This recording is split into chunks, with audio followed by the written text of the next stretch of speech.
What's going on YouTube, it's Manny right here. We are back here with a follow-up video of the Mavic Air 2. In this video I will be going through all the changes that you need to make within the DJI Fly app before you take to the sky. And I will also be showing you the different settings in how I normally record footage and how I take the photos. So without wasting any further time, let's get straight into it. Right, so we're out here right now having the drone, setting the drone up, ready to go. Everything's checked. I just want to run through a couple of things on the inside the menu so that we get a little bit of familiarized to it. First thing we're going to look at is the video mode. We have video mode. We have the 24 fps and 60 fps right here, and 2.7K we have also the same thing, 60 fps and 24 fps. And in 1080p mode we can also have the 24 and 60 up until 60. And then if we go to HDR mode, notice that in 4K mode you only have up to 24, 25 and 30 fps, and you don't actually have the 60 fps. Same with the 2.7K. And then lastly also same with 1080p. Now if you go to slow motion, this is where you're gonna find your super slow motion of 1080p, 120 fps and 240 fps. We're gonna also test that out later, these two, and then we will also be testing the normal mode, 4K 24p, 4K 60p, and then HDR also. And if we go to photo mode, we have the single mode right here. This mode will be able to shoot JPEG and DNG RAW.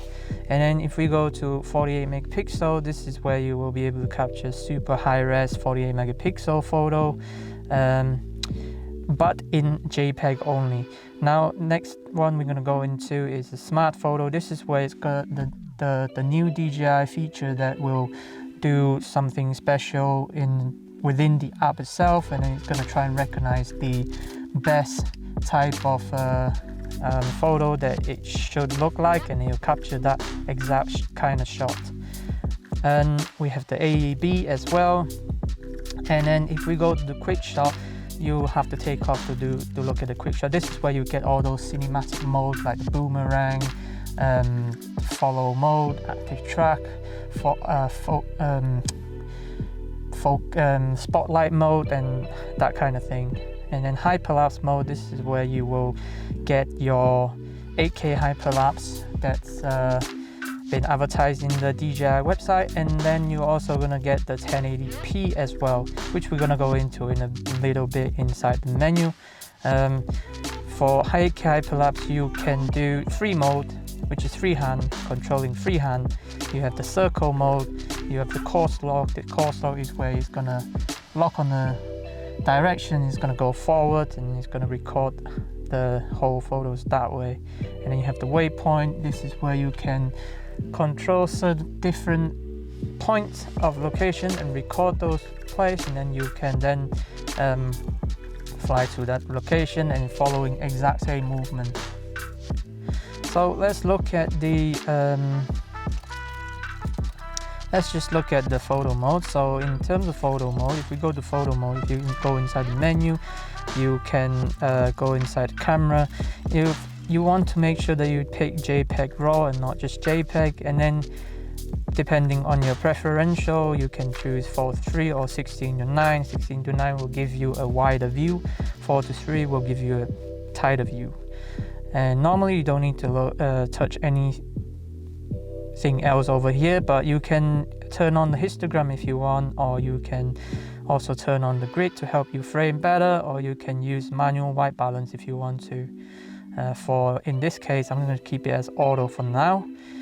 Make sure that to always check the firmware, everything is up to date before you fly. And then another thing to look out for is the compass calibration and IMU calibration. Make sure that they are calibrated properly before you fly. Also, to do that, you just tap on this and then just follow the instruction. It should be straightforward and simple enough. Next thing you want to do is look at the let's have a look at the controller. So in terms of control, there is different type of units and different type of gimbal mode in follow mode or FPV mode. So in FPV mode, the gimbal will follow the movement of aircraft. In follow mode, the gimbal will remain fixed horizontally when the aircraft is moving, which direction it is going. So that's pretty straightforward. I'm going to keep it at follow mode for now. And then let's have a look at the video mode. If we go to video mode, we will be able to see the different settings here. When we go to the settings for camera, you have the MP4 and then morph. So we want the MP4 because my computer is Windows. If your computer is Mac, then choose morph. And then in terms of color, you have normal mode or ceiling light, de-ceiling light. So we want de-ceiling light, so we're going to choose that. Once we're happy with that, we go back. And if we go to hyperlapse mode, this is where you can choose your different 8K hyperlapse or your 1080p. Notice that in 1080p you get a raw JPEG, but in 8K hyperlapse you only get JPEG. You won't get any raw or anything like that. So that's one thing to bear in mind if you're shooting the 8K hyperlapse. So I'm going to keep it 8K, but we won't be shooting hyperlapse today because it's quite windy. Okay, so that's basically it. We are ready to go pretty much, but actually before we go, we want to also look at this. So right at the bottom here you have the auto and manual settings. If I want to go to manual, I can manually control the ISO right here, 100 to 6400, and then shutter speed I can also do the same thing, 50 or 160. If I'm doing video, if I'm recording video, I want to double the frame rate of whatever I'm recording. So if I go to auto, you can also lock the auto exposure as well, but I'm not going to use auto, I'm going to use manual. So we're happy with that. So we're going to go to video. We're going to keep the shutter speed at 50. Right now it's quite cloudy, so it's perfect, but when it's sunny day, very sunny day, you're going to need the ND filters, and the ND filters will help you so much in decreasing the lights that going into your camera sensor. So but for now the lights is looking okay, so I'm going to keep it 50 to 1, and that should be okay. And we're ready to go, so let's try and go for it. Right, today is super windy, so I'm not going to go too far. So I'm going to try and keep it as close as possible. Start the recording. The home point has been updated. Please check it on the map.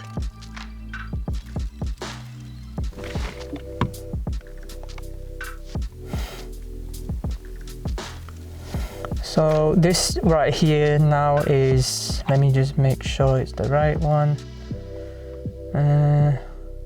So this is 4K 24p for now.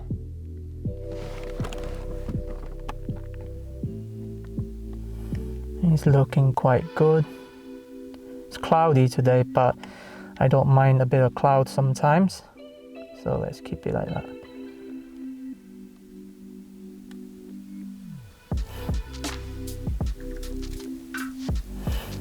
It's definitely very windy today.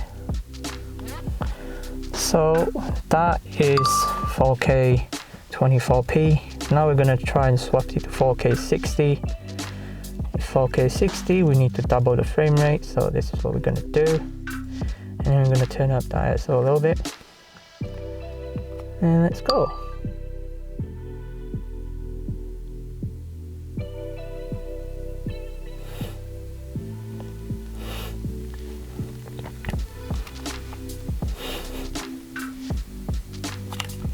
I'm going to turn it to sports mode.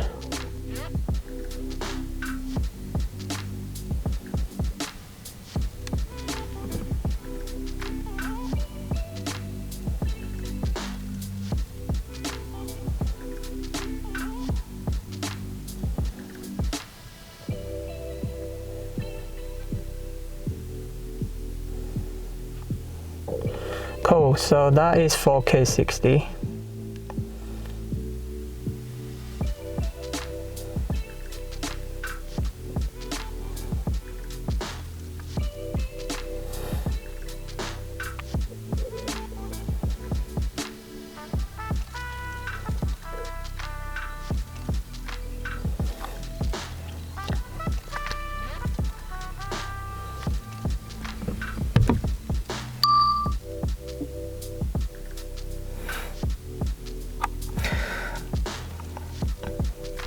Lost a bit of signal right there.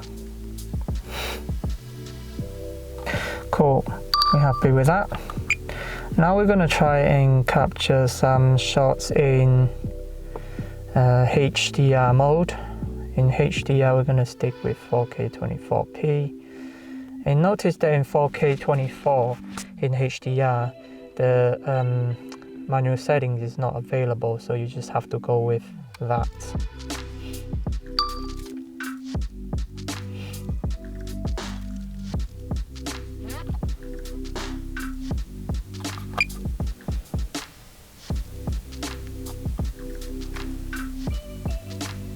It is really windy up there, so it's kind of struggling a little bit.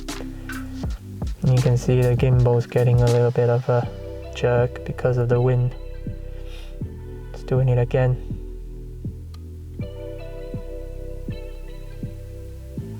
Beautiful.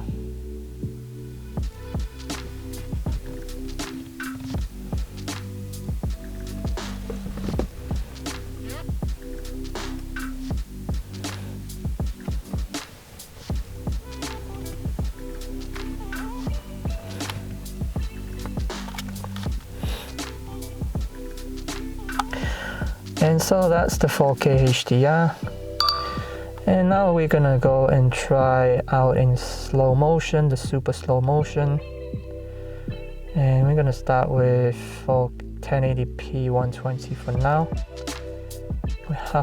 We don't have a choice, so we have to turn up the ISO because it's so dark. And so it's 120, so we want to make it 240 for now. Can go down a little bit for ISO. So this is super slow motion. I'm gonna go sports mode because otherwise it's gonna go really, really slow.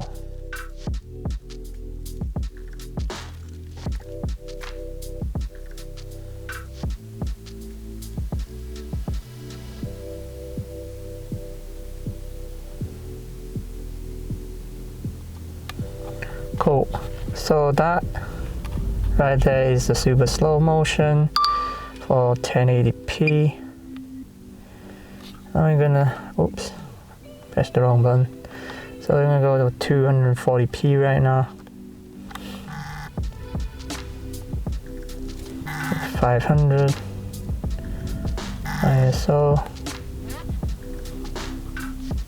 Okay, the wind is really strong at the moment. And we're gonna, but the Mavic is surprisingly, not surprisingly, let's be fair, because I know that the Mavic Air 2 has a very strong motor, so it can actually handle that kind of wind.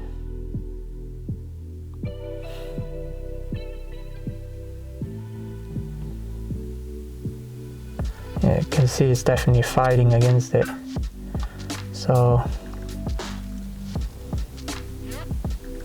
that right there is 1080p super slow motion. Cool. So right now we're gonna have a look at the photo mode. In terms of photo mode, we're gonna try and go, let's find somewhere nice. That's a nice place.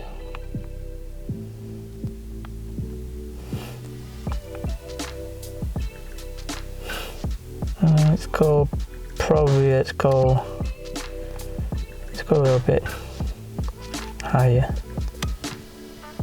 Let's go somewhere about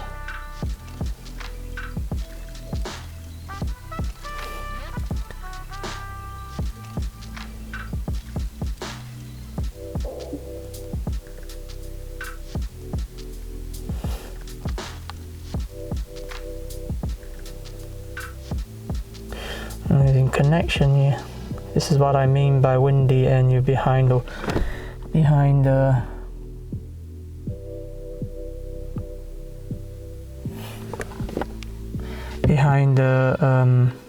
mountains.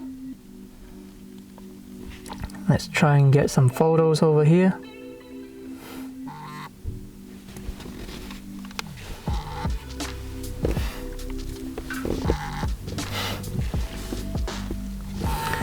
Okay, so let's get a single shots. Let's make sure it's JPEG raw DNG. Take a quick shot here.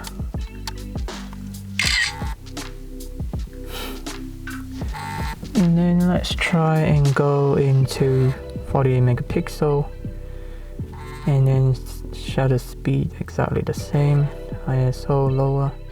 So now you notice that the 48 megapixel is actually darker than the 12 megapixel. And we're gonna try also the smart photo mode.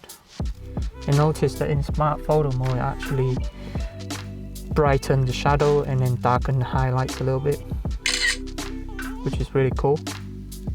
But whether it shoots in DNG RAW, that remains to be seen, so we'll have to find out when we get back in this computer later. So that right there. Maximum flight altitude reached.